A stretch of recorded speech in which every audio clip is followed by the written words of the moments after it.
안녕하세요. AWS EC2와 VPC에 대해서 발표를 할 모더니자의 11기 임동영입니다. 부탁드리겠습니다. 제가 이 주제를 선정한 이유는 제가 이제 프로젝트를 할 때 EC2 인스턴스로 서버를 개설을 했을 때 아무것도 모르는 상태여서 제가 인바운드 트래픽을 0.0.0으로 싹 다 열어버려가지고 거기서 약간 보안에 되게 취약하지 않을까 하는 생각을 했었습니다. 그래서 어떻게 하면 보안을 좀 더 강화할 수 있을지에 대해서 공부를 하다가 VPC라는 걸 알게 되어서 그거에 대해서 조금 더 공부하고자 탱크톡으로 준비하게 되었습니다. 먼저 클라우드 컴퓨팅이라는 걸 알아야 되는데 클라우드 컴퓨팅이란 AWS나 이제 구글 클라우드 플랫폼, 애저와 같은 이제 회사의 데이터 센터의 컴퓨터를 빌려서 사용하는 것을 말합니다. 클라우드 컴퓨팅이 없던 과거에는 회사가 실제 물리적인 서버를 직접 구매해서 사용을 했는데 실제 물리적인 서버를 구매해서 사용하면은 뭐 전기세나 그 서버가 고장났을 때 뭐 수리비 그리고 이제 물리적인 공간 이런 제약들을 모두 회사가 직접 부담을 했었는데요. 이제 클라우드 컴퓨팅이 이제 생겨나면서 현재는 AWS와 같은 회사에서 클라우드 컴퓨터를 빌려 써서 이제 필요할 때는 생성하거나 늘리고 필요 없을 때는 그 줄이거나 삭제를 해서 최대한 부담을 최소화할 수 있습니다. 다음은 AWS의 리전이라는 개념인데요. 리전이란 AWS가 전 세계 곳곳에 두고 있는 데이터 센터의 지역 단위입니다. 이제 이 리전은 사용자와 가까운 리전일수록 응답 속도가 훨씬 더 빠르고 이제 리전마다 가격이 다르기 때문에 그거는 이제 서비스 이제 특성에 맞게 리전을 선택해 주시면 됩니다. 뭐 대한민국의 서울 리전이나 미국 버지니아 리전 등 엄청 수많은 리전이 존재합니다. 그리고 EC2나 RDS 등 AWS 리소스를 생성을 하면은 그 서비스가 각 리전 하나의 리전 안에 생성이 됩니다. 다음은 가용 영역입니다. 가용 영역이란 하나의 리전 안에 있는 물리적으로 분리된 여러 개의 데이터 센터 그룹입니다. 보통 한 리전에 3개 이상의 가용 영역을 이루는데 왜 리전 하나에서 이렇게 여러 개의 가용 영역을 나누냐면 만약에 리전 하나가 하나의 서버를 두는데 그 리전이 만약에 화재나 그 자연재해로 인해서 서버가 다운되게 된다면은 아예 그 서비스는 사용을 못하게 됩니다. 그래서 여러 개로 나누어서 하나의 가용 영역이 이제 서버가 다운돼도 다른 가용 영역에서 다시 서버를 실행시켜서 계속 이제 서비스를 이어갈 수 있게 하기 위해서 하나의 리전 안에서 여러 개의 가용 영역을 나눠서 서비스를 하고 있습니다. 이렇게 AWS는 세계 곳곳에 여러 개의 리전을 두고 있습니다. 서울에도 있고 일본에도 있고 엄청 많습니다. 이제 그 다음은 이제 EC2라는 AWS 서비스입니다. EC2는 Elastic Compute Cloud의 약자입니다. 이 Elastic이라는 단어는 탄력적이라는 단어를 해석을 갖고 있는데요. 그래서 이 EC2는 성능이나 용량을 자유롭게 설정이 가능합니다. 그리고 종량제라는 개념으로 이제 그 서버를 사용한 만큼 비용을 지불합니다. 그래서 EC2는 원격으로 제어할 수 있는 가상의 컴퓨터 한 대를 빌리는 것이고 이제 예로 들어서 쇼핑몰 웹사이트를 만들 때 운영할 물리적인 서버를 직접 구매하지 않고 직접 이 AWS 콘솔에 접속을 해서 그 안에서 EC2 서버를 하나 켜고 그 서버 안에서 이제 웹 서버를 실행하는 방식을 가지고 있습니다. 이제 EC2를 사용하는 이유는 이제 CPU나 메모리, 하드 등 이제 사양을 서비스에 적합하게 선택을 해서 효율적으로 컴퓨터를 구성할 수 있습니다. 그리고 종량제로 인해서 사용한 시간만큼 사용료를 지불하고 클릭만으로 컴퓨터를 이용할 수 있기 때문에 굉장히 효율적으로 서버를 구성할 수 있습니다. 다음은 VPC입니다. VPC는 Virtual Private Cloud의 약자인데요. 이 VPC는 가상의 네트워크 공간을 의미합니다. VPC를 활용하면 외부에서 직접 접근할 수 없는 독립적인 네트워크 환경을 구성할 수 있습니다. 이로써 보안적으로 안전하게 EC2나 RDS 등 리소스를 안전하게 지킬 수 있습니다. VPC의 범위를 지정하는 방법인데요. VPC의 범위를 지정할 때는 IP 주소의 범위로 지정을 합니다. 그래서 EC2나 RDS 각 리소스들의 하나의 IP 주소를 할당해 줍니다. VPC의 범위 같은 경우 여기 예시처럼 10.10.0.0부터 10.10.0.31에 가지의 하나의 VPC를 지정할 수 있습니다. 이제 VPC 범위를 지정할 때는 IP 주소의 CIDR 표기 방식을 사용합니다. 이렇게 말로만 들으면 이해가 잘 안 가실 수 있습니다. 그래서 이 VPC를 하나의 배틀그라운드 맵이라고 생각을 하시면 됩니다. 그래서 이 맵 하나가 VPC이고 그 안에 있는 이 한 칸 한 칸들이 다 IP 주소라고 생각하시면 됩니다. 그래서 만약에 EC2나 RDS 서버를 제가 생성을 하면은 이 VPC 안에 각 하나의 IP를 할당을 하게 됩니다. 그 다음은 이제 VPC의 IP 주소를 표기할 때 쓰는 CIDR 방법인데요. 이 CIDR은 사이더라고 많이들 얘기를 합니다. 이 사이더는 IP 주소의 범위를 나타내기 위한 표기 방법입니다. VPC의 범위를 지정할 때 사용하는데요. 표기 방법은 이렇게 10.21.111.0/24라는 게 붙습니다. 사이더 그 변환 방법인데요. 먼저 첫 번째로 10진수 주소를 모두 2진수로 변환을 합니다. 그 다음에 사이더 슬래시 뒤에 있는 숫자를 활용해서 앞을 자릅니다. 그 다음에 잘린 2진수의 왼쪽 값은 그대로 고정하고 잘린 2진수의 오른쪽 값에서 표현 가능한 최소값과 최대값을 구합니다. 그리고 2진수로 구한 이제 최소값과 최대값을 10진수로 변환하면 그 사이가 사용할 수 있는 이제 IP 범위가 됩니다. 이것 또한 이렇게 말로 설명하면 이해가 잘 안 되실 수 있어가지고 제가 예시를 통해서 한번 같이 알아보겠습니다. 먼저 앞에서 말씀드린 10.21.112.0/24에 대한 주소를 변환하는 과정인데요. 먼저 10진수를 2진수로 변환을 합니다. 10.21.112.0을 각 하나씩 2진수로 변환을 해줍니다. 그 다음에 이제 사이더 슬래시 뒤에 있는 이 슬래시하고 24 이게 비트를 표현하는 건데요. 이 비트를 활용해서 2진수를 자릅니다. 이렇게 구했던 2진수를 24개 앞쪽에서 24개 24개의 비트를 쪼갭니다. 그 다음 방금 잘린 2진수의 왼쪽 값 잘렸던 왼쪽 값을 그대로 두고 오른쪽 값에서 표현 가능한 최대값과 최소값을 표현합니다. 자른 값은 그대로 두고 당연히 최소값은 0000이고 최대값은 1111입니다. 그래서 모두 구해주시고 그래서 이 구한 최소값과 최대값을 10진수로 변환해줍니다. 그러면 최소값은 10.21.112.0이 되고 최대값은 10.21.112.255가 나옵니다.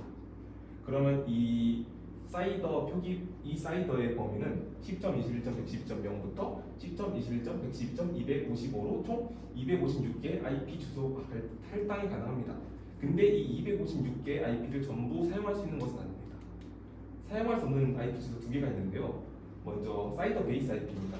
사이더 베이스 IP는 가장 첫 번째 주소고 이 주소는 대역의 시작 주소를 의미하고 해당 대역을 가리키는 이름표 역할을 하기 때문에 실제 장치에 할당을 할 수 없습니다.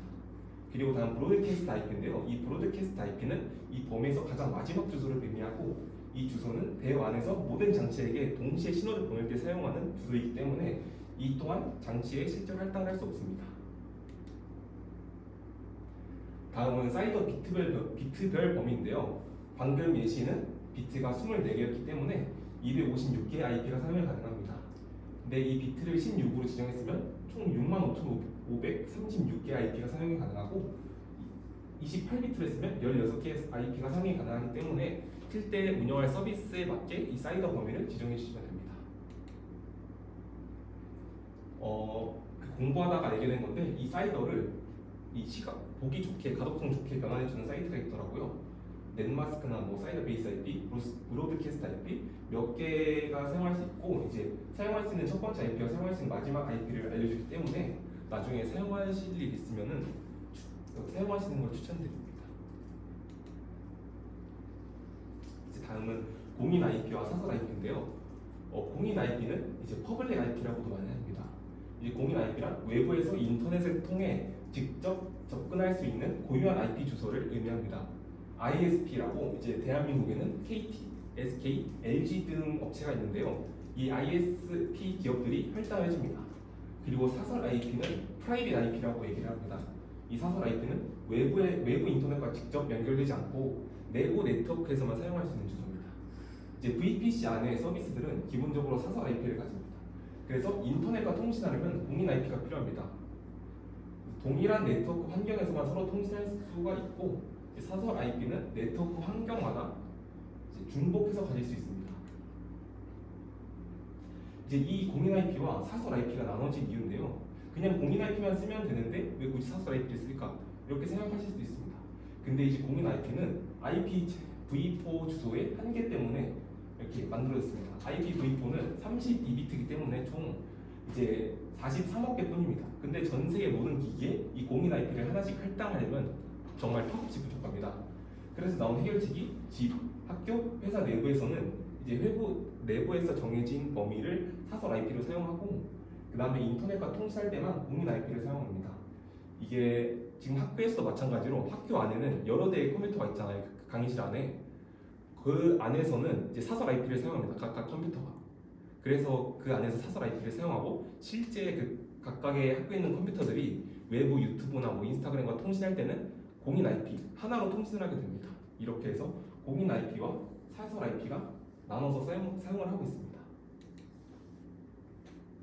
다음은 사설 IP의 범위입니다. 24비트 블록이면 이제 100.0.0.0부터 100.255.555.555까지가 사설 IP고 또 20비트 블록이면 172.16.0.0부터 172.31.255 해서 20비트 여기 또 사설 IP 또 16비트의 사설 IP 이렇게 사설 IP가 존재합니다. 다음은 이제 서브넷입니다. 이제 서브넷은 하나의 큰 네트워크를 더 작고 효율적인 여러 개의 구역으로 쪼갠 합의 네트워크입니다.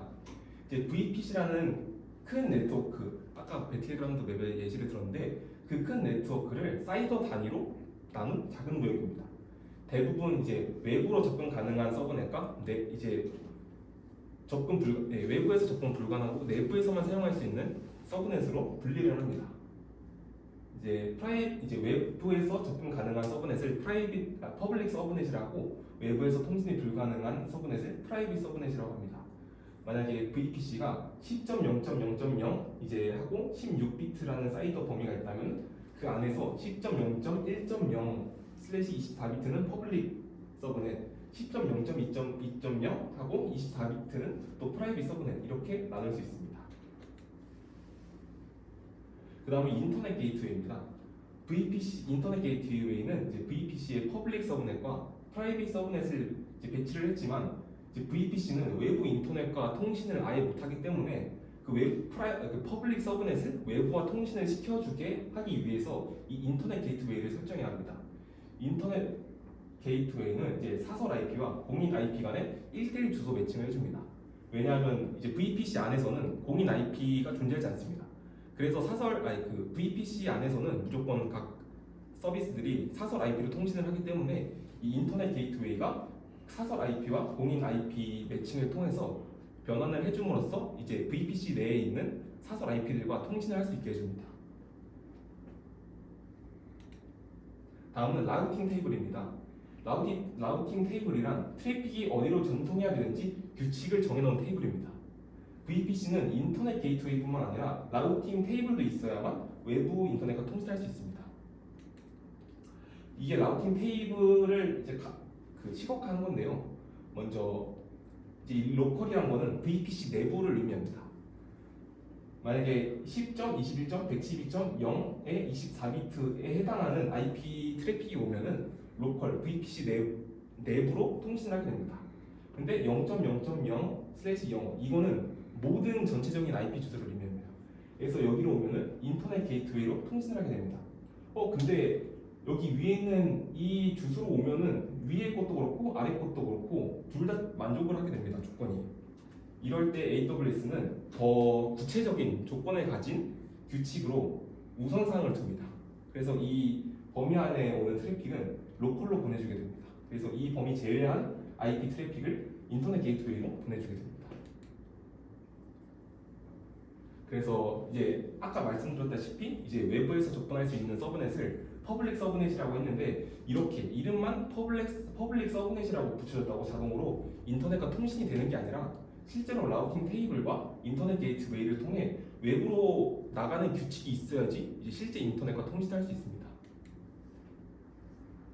다음은 넷 게이트웨이입니다. 이제 프라이빗 서브넷은 외부와 통신이 불가능합니다. 근데 외부에서 들어오는 통신은 막고 싶은데 이제 내부 이제 프라이빗 서브넷에서 외부로 나가는 통신은 허용하고 싶을 때 사용하는 게 바로 이 넷 게이트웨이입니다. 넷 게이트웨이는 이제 외부 인터넷에서 서브넷으로 접근할 수 없지만 이제 서브넷에서 외부 인터넷으로 접근할 수 있게 해주는 장치이고, 예시로는 이제 프라이빗 서브넷 안에서 EC2 인스턴스를 개설했는데 그 EC2 인스턴스에서 뭐 외부 IP, 날씨 IP, 공공시설 IP 등 오픈 API를 호출할 때 사용을 할 수가 있고, 또 마찬가지로 프라이빗 서브넷 내에 있는 EC2 인스턴스에서 이제 소프트웨어, 엔진엑스, 도커, 깃 등을 설치할 때 이 넷 게이트웨이를 통해 설치가 가능합니다. 이 넷 게이트웨이 장점은 내부에서 외부 한 방향으로만 트래픽을 보낼 수 있기 때문에 악의적인 트래픽으로부터 이제 안전하게 보호를 해줄 수 있습니다. 이렇게 말로만 했을 때 잘 이해가 안 돼가지고 제가 시각적인 자료를 만들었는데, 이게 다 인터넷 게이트웨이, 라우팅 테이블, 넷 게이트웨이, 퍼블릭 서브넷, 프라이빗 서브넷이 있는데 실제 사용자가 이제 트래픽을 요청했을 때 과정에서 이제 사용자가 어떤 도메인을 DNS 서버에 요청을 하고, 그다음에 이제 요청한 서비스의 공인 IP가 3.32, 35.130.50이라는 걸 받고 이제 이 공인 IP로 트래픽을 보내게 됩니다. 그러면은 이제 이 AWS 서비스가 저 3.35.130.50을 가지고 있기 때문에 인터넷 게이트웨이로 요청이 오게 됩니다. 인터넷 게이트웨이는 사설 IP와 공인 IP가 1대1로 매칭되어 있기 때문에 이 공인 IP가 VPC 내부에 어떤 사설 IP와 매핑이 되어 있는지 확인을 해주고, 이제 있으면은 그 사설 IP로 변경을 해줘서 라우팅 테이블로 넘겨줍니다. 그러면 여기 보시면은 이 EC2가 3.35.130.50 공인 IP를 가지고 있는 친구인데 이 친구의 공인 IP를 사설 IP로 변경을 해줍니다. 그러면 10.21.112.10을 얘가 가지고 있으니까 이렇게 넘겨줍니다. 그 사설 IP를 가지고. 라우팅 테이블에서는 이렇게 또 아까처럼 규칙이 있는데 여기서는 당연히 로컬 규칙에 맞기 때문에 이 VPC 내부에 있는 로컬로 연결을 해줍니다. 그러면 또 여기서 이제 두 개의 서브넷이 있습니다. 퍼블릭 서브넷과 프라이빗 서브넷인데요. 퍼블릭 서브넷은 10.21.112.0/25고 프라이빗 서브넷은 10.21.112.128/25기 때문에 퍼블릭 서브넷의 범위에 있기 때문에 퍼블릭 서브넷으로 보내줍니다. 이제 그러면 여기 인스턴스로 와서 안에서 응답 결과를 만들어서 다시 EC2는 이 공인 IP, 이 사용자의 IP를 목적지로 삼아서 다시 라우팅 테이블로 보내줍니다. 근데 이 공인 IP는 이 로컬에 해당하지 않기 때문에 이 0.0.0/0 그 인터넷 게이트웨이로 보내줍니다. 인터넷 게이트웨이로 와서 여기서는 이제 여기서 출발했던 주소가 사설 IP이기 때문에 여기서 다시 공인 IP로 변환을 해줍니다. 그리고 사용자에게 보내면은 이게 하나의 인터넷 통신 과정이 됩니다. 그리고 다음으로 프라이빗 서브넷에서 넷 게이트웨이를 사용해서 뭐 엔진엑스를 설치하는 과정인데요. 만약에 EC2에서 엔진엑스 설치하는 뭐 apt 인스톨 엔진엑스를 실행을 하면은 이제 프라이빗 서브넷 안에서 외부와 통신하는 연결이기 때문에 넷 게이트웨이로 보내줍니다. 그럼 넷 게이트웨이는 얘도 또 이 EC2와 마찬가지로 안에서 공인 IP와 사설 IP를 가지고 있기 때문에 이 공인 IP로 변환을 해준 뒤 라우팅 테이블로 보내줍니다. 그러면 엔진엑스 설치해주는 서버가 또 이 로컬 서버가 아니기 때문에 공인 IP이기 때문에 인터넷 게이트웨이로 판정해서 인터넷 게이트웨이로 보내고, 그 인터넷 게이트웨이는 엔진엑스 실제 서버로 가서 설치 파일을 받아옵니다. 그래서 다시 받아와서 이제 인터넷 게이트웨이에서 다시 여기 있던 넷 게이트웨이의 사설 IP 정보를 확인해서 라우팅 테이블로 보내고 다시 넷 게이트웨이로 보내고 다시 프라이빗 서브넷으로 이렇게 EC2로 보내는 과정을 거치게 됩니다. 네, 궁금하신 점 있으신가요? 그럼 이상으로 발표 마치겠습니다. 감사합니다.